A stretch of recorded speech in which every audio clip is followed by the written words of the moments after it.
आज के इस भागवत कथा के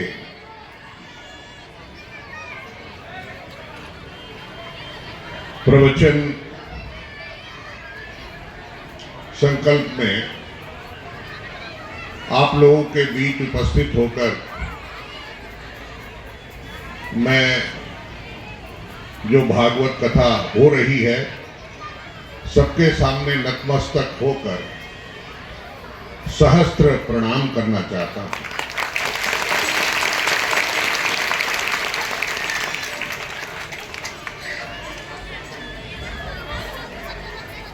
महात्मा जी ने कहा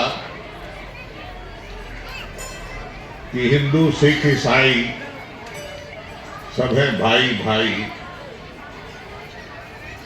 मैं कहना चाहता हूं कृष्ण सुदामा की ये कथा जो आज भागवत कथा में सुनाई जा रही है, ये हम लोग रोज सुनते हैं क्योंकि हमारे गुरु ग्रंथ साहिब के अंदर लिखी गई है।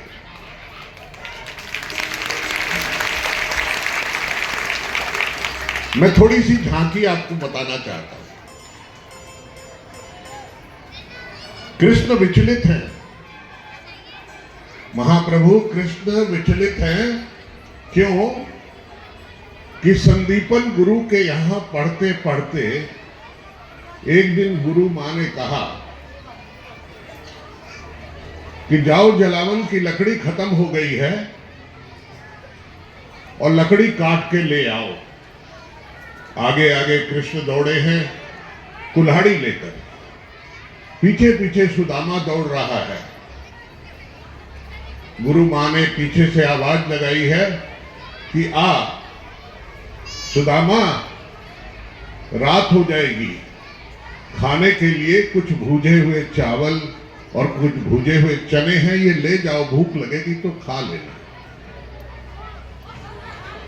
पोटली पकड़ा दी है, दौड़ के चले गए। घने काले बादल आ गए जैसे आज छाए हुए हैं।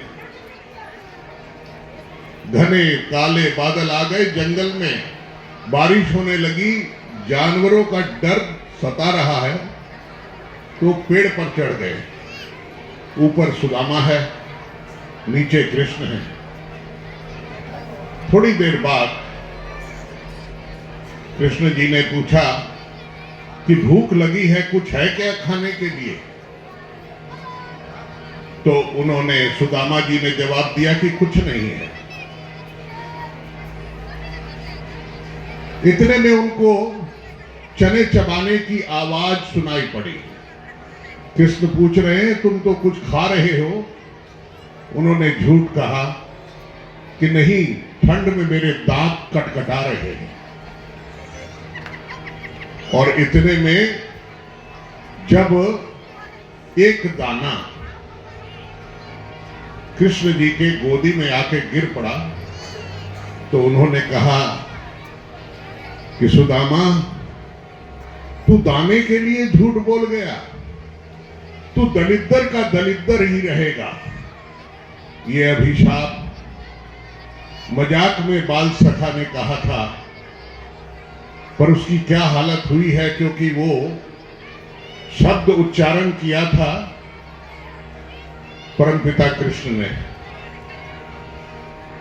और वो जब समय बीतता गया और बड़े हो गए, शादी ब्याह हो गया और द्वारका आके जब कृष्ण रह रहे हैं, उस वक्त एक दिन उनका मन छटपटा रहा है कि वो अपने मित्र से मिलना चाहते, कि कहीं ऐसा तो नहीं कि वाकई उस दिन संदीपन गुरु जी के स्कूल में, गुरुकुल के में पढ़ते वक्त ये मेरे से बात ये निकल गई थी, उसके कारण, उस दरिद्रता के कारण वो नहीं आ सक रहा है। उन्होंने सोच रहे हैं मन भर, और उधर सुशीला भूख से तड़पते बच्चों को लेकर, फटे पुराने कपड़े हैं, बार बार सीकर तप्पी लगाकर पहनती है, परेशान है और कहती है कि आप कहते हो कि द्वारकाधीश आपके बंधु हैं, मित्र हैं, बाल सखा हैं, जाओ ना एक बार, हमारी दरिद्रता से मुक्ति मिल जाएगी। और अंततः एक दिन मजबूर होकर, जैसा कि अभी कथा में आया कि 4 जगह से चावल के दाने लेकर भीख मांगकर, घरों से मांगकर उसका भूजा बनाया है कि उन्हें अच्छा लगता है तंदूर खाने के लिए। वो लेकर जब निकले हैं तो सोच रहे हैं रास्ते में कि पता नहीं, इतने दिन ब्राह्मण के मन का अहंकार भी बहुत होता है। बाल सखा है, सोच रहे हैं कैसे जाके कहूंगा कि मैं दरिद्र हो गया हूं, मैं बच्चों को खाना नहीं दे सकता, पत्नी को कपड़े नहीं दे सकता, क्या कहूंगा। उस द्वारकाधीश के सामने आस्ते आस्ते बढ़ रहे हैं आगे, और जब जाकर सिंह द्वार के सामने खड़े होते हैं, उस सिंह द्वार को देखकर हिम्मत नहीं होती कि अंदर जाऊं, किसी द्वारपाल को कहूं कि मैं इनका बाल सखा सुदामा हूं। और सिंह द्वार के सामने जहां पर रथ पर लोग बड़े बड़े आ रहे हैं, जा रहे हैं, एक किनारे में खड़ा हो जाता है। मन चंचल है, बेचैन है, भगवान कृष्ण का सिंहासन पर टिक नहीं रहे हैं। बार बार कहते हैं अपने द्वारपाल से, जाके पूछो मुझसे कोई मिलने आया है। द्वारपाल सोचता है कि द्वारकाधीश से मिलने कोई रथी महारथी आएगा, रथ पर चढ़कर आएगा। वो बार बार ना कर देता है। अंत में शाम होने लगती है, परेशान होकर फिर पूछते हैं, अरे कोई आया? कहे साहब जितने रथ वाले आए थे तो चले गए। अब एक आदमी वहां पर खड़ा है। बोले कैसा है देखने में? द्वारपाल कहता है, दुर्भिक्ष से मारा हुआ लगता है, कई दिनों से खाना नहीं खाया लगता है, पैर में कीचड़ लगा हुआ है, मैले कुचैले कपड़े पहन रखे हैं जिसमें से बदबू आ रही है, लगता है कितने दिन हुए स्नान नहीं किया उसने, रंग उसका तांबे की तरह हो गया है, धूप में जल जल के गोरा रंग तांबे की तरह हो गया। कहने लगे, अरे पगले, वो मेरा बाल सखा सुदामा है, लाओ जल्दी लाओ। और दौड़े हुए सिंहासन छोड़कर जाते हैं, द्वार तक पहुंच जाते हैं। सुदामा को देखकर उसके चारों तरफ प्रदक्षिणा करके, अर्थात परिक्रमा करके, साष्टांग करके नमस्कार करते हैं बालबंधु को, और अंदर लाते हैं, आवाज लगाते हैं रुक्मणी को, और अंदर लाकर सिंहासन में बैठाते हैं। रुक्मणी उनका हाथ पकड़ रही है कि किसको बैठा रहे, सिंहासन मैला हो जाएगा। बोले जल्दी से पानी लाओ, मैं इसके चरण धोऊंगा। बर्तन में पानी लाया जाता है, रुक्मणी रोकती है, नाथ आप क्यों चरण धो रहे हैं, दास दासियां हैं, धो देंगे। बोले छोड़ दे, ये मेरा बाल सखा है।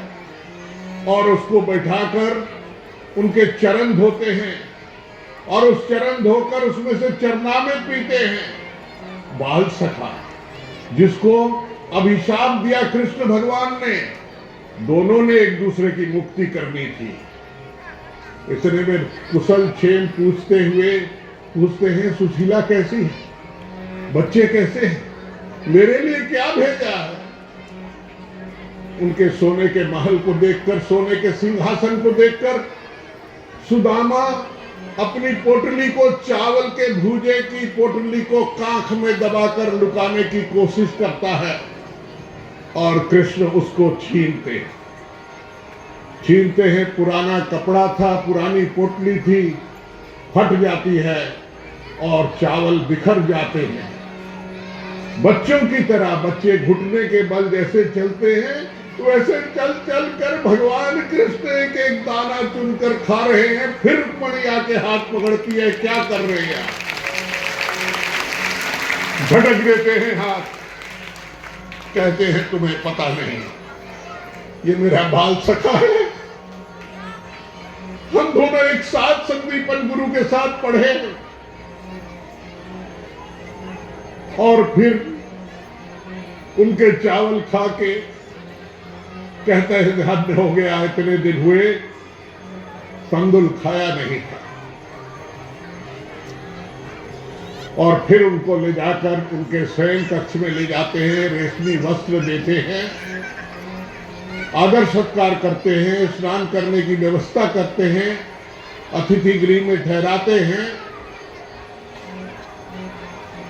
हिम्मत नहीं होती सुदामा की कहने की कि मैं क्यों आया हूं। वो बार बार हिचकिचाते हैं और बार बार मन में सोचते हैं कि अरे इतना बड़ा मायावी है ये कृष्ण, ये हमारी बात समझेगा नहीं, सुनेगा नहीं, और कह नहीं पाते। अंत में एक दिन आता है सुबह, कुछ दिन ठहरने के बाद एक दिन आता है सुबह, कहते हैं कि अब मैं जाना चाहता हूं। अभी तक कह नहीं पाए सुदामा, कहने लगे कि अच्छा तुम जाना चाहते हो तो ठीक है, ये रेशमी वस्त्र हैं, ये मिष्टान है, ये फल है, ये रथ तुमको तुम्हारे घर तक छोड़ आएगा। सुदामा सोचने लगे मन में कि इन रेशमी वस्त्रों का क्या करूंगा मैं, खाने को दाना नहीं, कोई सिक्का नहीं मेरे पास, कोई आमदनी का जरिया नहीं, मैं करूंगा क्या, रहने को घर नहीं, फूटी हुई झोपड़ी है, पानी चूता है,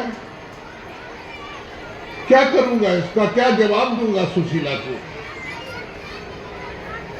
मन में सोचता सोचता भारी मन से वहां से विदाईगी लेता है। कृष्ण भगवान ने उसके हाथ में कोई सोना गहना या सिक्का नहीं रखा,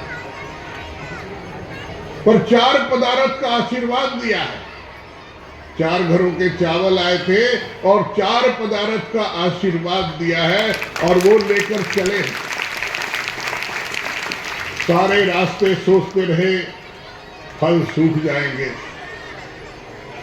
मिठाई पुरानी हो जाएगी घर पहुंचते पहुंचते, मैं क्या करूंगा। ऐसे सोचते सोचते जब गांव पहुंचे हैं तो दूर में ही कहते हैं कि कहीं सारथी मेरा घर ना देख ले, इसलिए उसको छोड़ देते हैं। बोलते हैं कि मैं चला जाऊंगा। बोले नहीं, आपके घर तक जाऊंगा, मुझे आदेश है। चलते चलते गांव में प्रवेश करता है, जहां पर उनका घर था वहां पर एक विशाल महल बना हुआ। पागलों की तरह इधर उधर भटकने लगते हैं, लोगों के दरवाजे खटखटा रहे हैं। यहां सुदामा गरीब रहता था, सुशीला थी, उसके बच्चे थे, वो घर किसने कब्जा कर लिया, परेशान है। इतने में उनकी आवाज सुनकर सुशीला गलियारे पर खड़ी होती है, बालकोनी में, टूटे फूटे घर पर के सामने ऊपर जो महल बना है, बालकोनी में खड़ी होकर कहती है, नाथ, मैंने कहा था ना एक बार जरा जाओ बाल सखा के पास, दरिद्रता समाप्त हो जाएगी। देखो, आओ आओ, सोने से लदी हुई है, रेशमी वस्त्र पहने। और उतर कर नीचे आती है, सुदामा को ले जाती है। जब वहां बड़ा सा ड्राइंग रूम है, बैठक खाना है, बच्चे लोग सोने के कंगन पहने हुए, रेशमी वस्त्र पहने हुए, उनको देखकर बोले क्या, किसने दिया, कैसे हुआ। बोले आप कहते थे ना कि बाल सका। बोले हाँ, मैं तो उसे कह नहीं पाया। बोले 24 घंटे यही खड़े होकर ये पूरा राजप्रसाद बनाया उन्होंने। बोले अगर वो यहां था तो वहां कौन था। बोले कि उन्होंने खुद खड़े होकर ये सारा बनाया और सारे 4 पदार्थ का आशीर्वाद घर को दे गए हैं। दरिद्रता समाप्त हुई। कृष्ण और सुदामा का उल्लेख हमारे गुरु ग्रंथ साहिब में आता है, जिसको लेकर हम लोग कथा किया करते हैं। बिप सुदामा दाल दी, बाल सखाई मितर सदाए, लाग होई ब्राह्मणी, मिल जगदीश दरिद्र गवाए, चलिया गणता गटियां, क्यों कर जाइए कौन मिलाए, पहुंचा नगर द्वार का, सिंह द्वार खलोता जाए, दूरों देख दंडौत कर, छड़ सिंहासन हरजू आए।